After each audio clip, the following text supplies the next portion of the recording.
দেখো বন্ধুরা কি ঠান্ডা পড়েছে, আমরা সেজন্য বাইরে আজকে আগুন তাপাচ্ছি। তো আমরা আগুন ধরেছি আজকে বাইরে সবাই বাচ্চাগুলো আমরা সবাই আগুন পাওয়াচ্ছি, কারণ খুব ঠান্ডা করতেছে, বাইরে বের হওয়ার কোনো উপায় নেই। তো আজকে আমি রান্না করেছি সিম্পল, আর কিছু রান্না করিনি। সিম্পল বলতে কি, পেঁয়াজের ঢেবজি আছে, পেঁয়াজকলি ভাজা করেছি।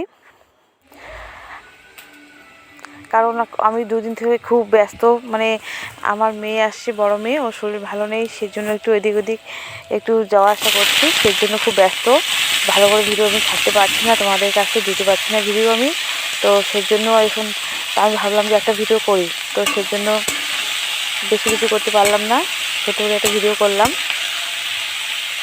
তো পেঁয়াজকলির মধ্যে একটু দিয়েছি এখানে ফুলকপি আলু দিয়ে ভাজা করছি, ভাজি।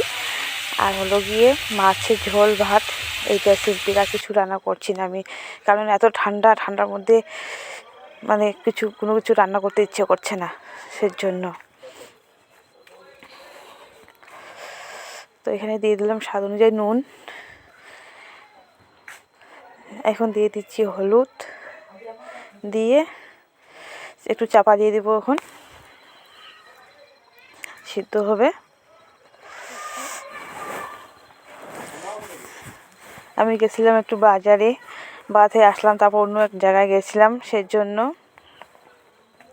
কালকে তোমরা সবাই জানো কালকে সংক্রান্তি, পিঠে খাওয়া। তো আমি কিন্তু বেশি পিঠে বানাতে পারি না, আমি ভালো পিঠা বানাতে পারি না, তাই ভিডিও দিতে পারবো কি পারবো না বুঝতে পারছি না, কারণ আমি পিঠে ভালো বানাতে পারি না। আমি পিঠেতে একদম গোল্লা, বলতে পারো জিরো একদম। তো তোমরা কি পিঠা বানাবে আমাকে শেয়ার করো, আমাদেরকে একটু দেখাবে তোমরা কী কী পিঠে বানাও। তো ভাজা আমার হয়ে গেছে, সিদ্ধ হয়ে গেছে ভাজা। আর ভাজার সাথে এই যে পাঙ্গাস মাছ, মানে পাঙ্গাস মাছটা আমাদের বাড়িতে বেশি খায়, কেন বাচ্চাগুলো, কারণ কাটা নেই, খেতে খুব সুবিধা হয় ওদের, সেজন্য ওরা খুব পছন্দ করে। আর সাথে আছে ভাত, আর কিছু আমি করিনি বন্ধুরা।